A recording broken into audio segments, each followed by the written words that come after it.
ಏರ್ತಾ ಇದೆ ಮುಂಬರುವಂತಹ ಲೋಕಸಭಾ ಚುನಾವಣೆ, ಅದರಲ್ಲೂ ಮಂಡ್ಯ ಅಖಾಡ ತಾರಕಕ್ಕೇರ್ತಾ ಇದೆ. ದಿವಂಗತ ಅಂಬರೀಶ್ ಹಾಗೂ CS ಪುಟ್ಟರಾಜು ಬೆಂಬಲಿಗರ ಫೇಸ್ಬುಕ್ ವಾರ್.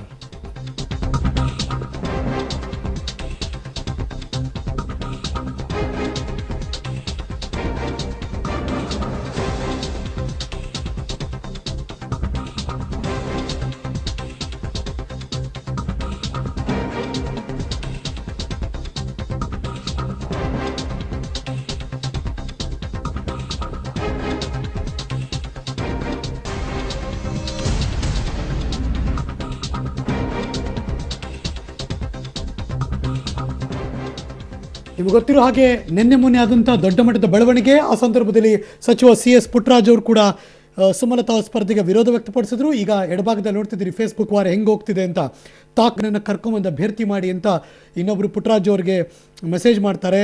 ಸಚಿವ ಪುಟ್ಟರಾಜು ಮತ್ತು JDS ಶಾಸಕರಿಗೆ ಅಂಬರೀಶ್ ಬೆಂಬಲಿಗರು ಸವಾಲು ಹಾಕ್ತಾರೆ. ಈ ಮೂಲಕ ಮಂಡ್ಯ JDS ಭದ್ರಕೋಟೆ ಗೆಲ್ಲಿಸಿ ತೋರಿಸ್ತೀವಿ ಅಂತ JDSಗರು ಪ್ರತಿ ಸವಾಲು ಹಾಕ್ತಾರೆ. ಅಂಬರೀಶ್ ಸಹಾಯದಿಂದ ಪುಟ್ಟರಾಜು ಸಂಸದರಾಗಿದ್ದರು ಅಂತ ಅಂಬಿ ಬೆಂಬಲಿಗರಿಂದ JDSಗೆ ಚಾಟಿ ಬೀಸ್ತಾರೆ. ಒಟ್ನಲ್ಲಿ ಏಟಿಗೆ ಎದುರೇಟು ಅನ್ನೋ ಹಾಗೆ ಆ ಫೇಸ್ಬುಕ್ ವಾರ್ ಅಂತ ಮುಂದುವರಿತಾ ಇದೆ. ಮತ್ತಷ್ಟು ಮಾಹಿತಿ ಮಂಡ್ಯದಿಂದ ಸಂತೋಷ್, ನನ್ನ ಕೊಲೀಗ್ ದೂರವಾಣಿ ಸಂಪರ್ಕದಲ್ಲಿದ್ದಾರೆ. Good morning Santosh. Good morning Harish.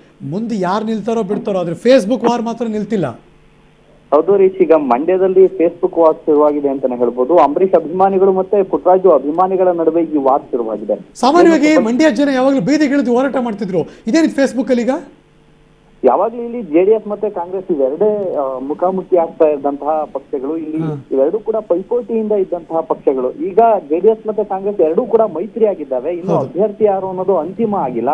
ಹೀಗಾಗಿ ತಮ್ಮ ಅಭ್ಯರ್ಥಿಗಳ ಪರ ಈಗ ಇಬ್ರು ಪಕ್ಷದವರು ಈಗ ಫೇಸ್ಬುಕ್ ವಾರ್ ನಡೆಸ್ತಾ ಇದ್ದಾರೆ ಅಂತಾನೆ ಹೇಳ್ಬೋದು. ಅಂಬರೀಶ್ ಅಭಿಮಾನಿಗಳು ಸುಮಲತಾ ಅವ್ರಿಗೆ ಕಾಂಗ್ರೆಸ್ನಿಂದ ಟಿಕೆಟ್ ಕೊಡಬೇಕು, ಅವ್ರು ಗೆದ್ದೇ ಗೆಲ್ತಾರೆ ಅಂತ ಹೇಳಿ ಸವಾಲ್ ಹಾಕ್ತಿದ್ದಾರೆ. ಇತ್ತ JDS ನ ಪುಟ್ಟರಾಜು ಅವರ ಅಭಿಮಾನಿಗಳು ಕೂಡ ಇಲ್ಲ, ಸಾಧ್ಯನೇ ಇಲ್ಲ, ಈ ಕ್ಷೇತ್ರ JDSಗೆನೆ ಇರೋದು ಅಂತ ಹೇಳ್ತಿದ್ದಾರೆ. ಇನ್ನು ಮುಂದುವರೆದು ಅಂಬರೀಶ್ ಅಭಿಮಾನಿಗಳು ಹೇಳ್ತಾ ಇದ್ದಾರೆ ಪುಟ್ಟರಾಜು ಅವರಿಗೆ, ನೀವು ನಿಮ್ಮ ನಾಯಕರ ಮಗರಾಗಿರ್ತಕ್ಕಂತಹ ನಿಖಿಲ್ ಅವರನ್ನ ಮಂಡ್ಯಕ್ಕೆ ಕರ್ಕೊಬಂದು ಗೆಲ್ಸಿ ನೋಡೋಣ, ಈ ಸಲ ನಮ್ಮ ಜೊತೆ ಈಗ ಸುಮಲತಾ ಇದ್ದಾರೆ ಅಂತ ಹೇಳ್ತಿದ್ದಾರೆ.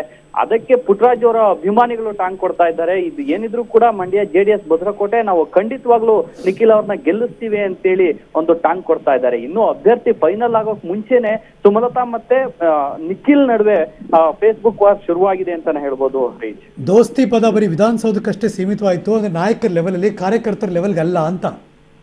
ಮಂಡ್ಯ ಪರಿಸ್ಥಿತಿ ನೋಡಿದ್ರೆ ಹಾಗೆ ಅನಿಸ್ತಾ ಇದೆ. ಯಾಕಂದ್ರೆ ಮಂಡ್ಯದಲ್ಲಿ JDS ಮತ್ತೆ ಕಾಂಗ್ರೆಸ್ ಎರಡು ಬದ್ಧ ವೈರಿಗಳು ಅಂತಾನೆ ಹೇಳ್ಬೋದು. ರಾಜ್ಯ ಮಟ್ಟದಲ್ಲಿ ಒಂದಾದ್ರೂ ಕೂಡ ಯಾವುದೇ ಕಾರಣಕ್ಕೂ ಮಂಡ್ಯದಲ್ಲಿ JDS ಮತ್ತೆ ಕಾಂಗ್ರೆಸ್ ನಾವು ಒಂದಾಗಲ್ಲ ಅನ್ನೋ ರೀತಿ ಈಗ ಫೇಸ್ಬುಕ್ ನಲ್ಲಿ ವಾರ್ ಶುರುವಾಗಿದೆ. ಅದಕ್ಕೆ ಸಾಕ್ಷಿ ಅನ್ನೋ ರೀತಿ ಅಂಬರೀಶ್ ಅಭಿಮಾನಿಗಳು ಮತ್ತೆ ಪುಟ್ಟರಾಜು ಅವರ ಅಭಿಮಾನಿಗಳು ಸಾಮಾಜಿಕ ಜಾಲತಾಣದಲ್ಲಿ ಕಿತ್ತಾಡ್ತಾ ಇರೋದನ್ನೇ ಸಾಕ್ಷಿ ಅನ್ಬೋದು. ಹಳೆ ಮೈಸೂರು ಭಾಗ JDS ನ ಭದ್ರಕೋಟೆ, ಇದು ಹಿಂಗೆ ಬಿಟ್ಬಿಟ್ರೆ ದೋಸ್ತಿ ಸರ್ಕಾರಕ್ಕೂ ಡ್ಯಾಮೇಜ್ ಆಗ್ಬಿಡುತ್ತೆ ಅಂತ ಯಾರಾದ್ರೂ ಇನಿಷಿಯೇಟಿವ್ ತಗೊಂಡು ಅದೊಂಚೂರು ಕಡಿಮೆ ಮಾಡೋ ಪ್ರಯತ್ನ ಮಾಡ್ತಿದಾರಾ ಇಲ್ವಾ? ಸದ್ಯಕ್ಕೆ ಈ ಫೇಸ್ಬುಕ್ ವಾರ್ ಜೋರಾಗ್ತಾ ಇದೆ. ಮತ್ತೆ ಆಗಾಗ ಇದು ಬಹಿರಂಗವಾಗೂ ಕೂಡ ಸ್ಫೋಟಗೊಳ್ತಾ ಇದೆ. ಬಹಿರಂಗವಾಗಿ JDS ಮತ್ತೆ ಕಾಂಗ್ರೆಸ್ ನಡುವೆ ಅಸಮಾಧಾನ, ಭಿನ್ನಮತ ಸ್ಫೋಟ ಆದಾಗ್ಲೆಲ್ಲ ನಾಯಕರು ಹಾಗೇನೂ ಇಲ್ಲ, ನಾವು ಹೊಂದಾಣಿಕೆಯಲ್ಲಿ ಇದ್ದೀವಿ ಅಂತೇಳಿ ತೇಪೆ ಹಚ್ಚತಕ್ಕಂತ ಕೆಲಸ ಮಾಡ್ತಾ ಇದ್ದಾರೆ. ಆದ್ರೆ ವಾಸ್ತವದಲ್ಲಿ ಮಾತ್ರ JDS ಕಾರ್ಯಕರ್ತರು ಮತ್ತೆ ಕಾಂಗ್ರೆಸ್ ಕಾರ್ಯಕರ್ತರು ನಾವಿಬ್ರು ಒಟ್ಟಿಗೆ ಎಲೆಕ್ಷನ್ ಮಾಡೋದಕ್ಕೆ ಸಾಧ್ಯನೇ ಇಲ್ಲ ಅಂತಕ್ಕಂಥ ಮೆಸೇಜ್ ನ ಪದೇ ಪದೇ ರವಾನಿಸ್ತಾ ಇದ್ದಾರೆ Harish. Thank you so much ಈ ಕ್ಷಣದ ಮಾಹಿತಿಗಾಗಿ.